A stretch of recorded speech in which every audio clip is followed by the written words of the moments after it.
এক সময়ের জনপ্রিয় খলনায়ক মনোয়ার হোসেন ডিপজল এবার তিনি তার একটি সাক্ষাৎকারে মুশফিক ফারহানের প্রশংসা করলেন। কি বললেন তিনি সবটাই জানাচ্ছি। তার আগে আপনি যদি আমার চ্যানেলে নতুন হয়ে থাকেন তাহলে চ্যানেলটি সাবস্ক্রাইব করে পাশেই থাকুন। ধন্যবাদ।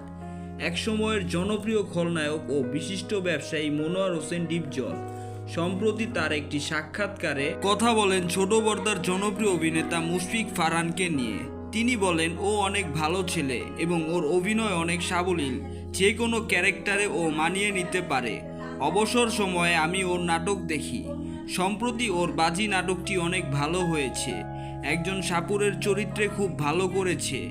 ও যদি চায় আমি ভবিষ্যতে ওকে নিয়ে সিনেমা বানাতে চাই। সো ভিউয়ার্স, ডিপজলের এই বক্তব্যে আপনাদের কি মতামত কমেন্ট করে জানাতে ভুলবেন না। ধন্যবাদ।